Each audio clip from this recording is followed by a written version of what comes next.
সবাই অনেক ভালো আছে, তুমিও ভালো থেকো। আর শোনো, নিজের যত্ন নিবে কিন্তু। হ্যাঁ, আমি রাখছি। আমার বাসার সামনে না কোন ঘটনা ঘটছে? হ্যাঁ আমাদের বাসার সামনে সাফিজ আঙ্কেল, সাগর আঙ্কেল দুজন আবার কি নিয়ে যেন মারামারি করছে।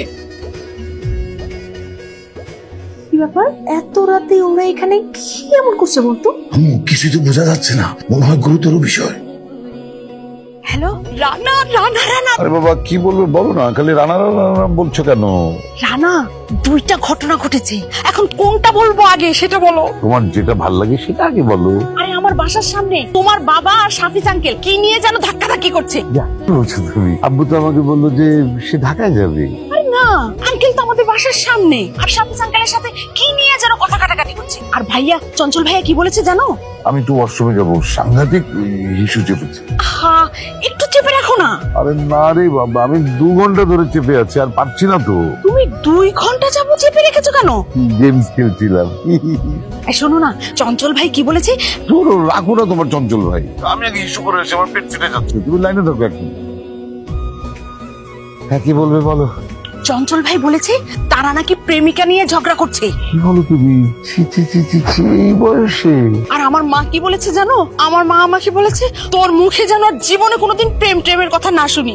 আরো কি বলেছে জানো? না বললে জানবো কি করে? আরো আমাকে বলেছে আমি যদি এবছর পরীক্ষায় ফেল করি তাহলে নাকি আমাকে বিয়ে দিয়ে দিবে। তাই নাকি? শোনো না রানা, তুমি না আমার জন্য একটু দোয়া করো, হ্যাঁ? আমি যেন এবারে পরীক্ষায় ফেল করতে পারি। 100 বার। কথা বলবি না তুই সাবিত। রিয়া আমার, রিয়া আমার। আমি রিয়াকে তোর জন্মের আগে, আর আমি যেদিন থেকে রিয়াকে চিনি না সেদিন তো তুই চিন্তাই আসিসনি। রিয়ার সাথে শুধু আমাকেই মানায়, রিয়ার সাথে আমাকেই মানায়। তুই কি করে ভাবলি যে বানরের গলায় মুক্তার মালা ঝুলবে? রিয়াকে আমি আজকেই প্রপোজ করব। আমি এখন রিয়াকে প্রপোজ করব। রিয়ার জন্য আমি ঘর ছেড়েছি, দরকার পড়লে রিয়ার জন্য আমি গ্রাম ছেড়ে দেবো। তাতে তোর কি শালা? অবশ্যই আমার কিছু। রিয়া আমার, রিয়া আমার। কিসের তোর রিয়া? একদম ফাটা ফেলবো তোকে। তুই কিসের? তুই চিনিস আমাকে? রিয়া তক্তা ছুটিয়ে ফেলবো আমি। তোমাকে সারা বাড়ি খুঁজে পাচ্ছি না, আর তুমি এখানে এসে সাগর ভাইয়ের সাথে মারামারি করতেছো। আরে দেখেন ভাবি, দেখেন কার সাথে আপনি সংসার করছেন। হ্যাঁ, একটা চরিত্রহীন, একটা নির্লজ্জ এখানে এসে কিনা রিয়ার জন্য পাগলামি করছে। তার আগে তুমি বলো, ঢাকায় যাবার কথা বলে তুমি এখানে কি করতেছো? এই তুমি এখানে কিভাবে আসলে? কোথায় খোঁজ খবর পেলে? আপু আমি বলেছি। বাবা, এই বাবা, সত্যি বলো তো তুমি এখানে কি করছো? কি সত্যি বলবে?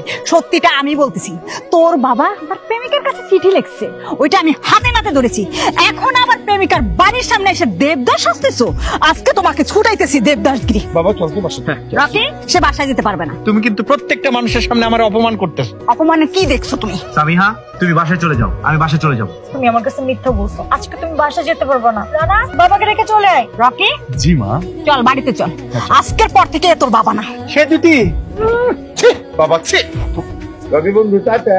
আজ থেকে এও তো বাবা না। তাহলে আমার বাবা কি আম্মু? আরে তোর বাবা, কিন্তু তুই চাচা বলে ডাকবি। চল। আচ্ছা ঠিক আছে, তাহলে আজকে থেকে আমি আব্বু চাচা বলে ডাকবো। ঠিক আছে আব্বু চাচা? তো আব্বু চাচাই বলে ডাকো না। তোমাকে তো খাইয়ে খাইয়ে শুধু আমি বড়ই করেছি, কিন্তু মানুষ করতে পারিনি। বাবাকে কট খাইয়ে দিলে তুমি।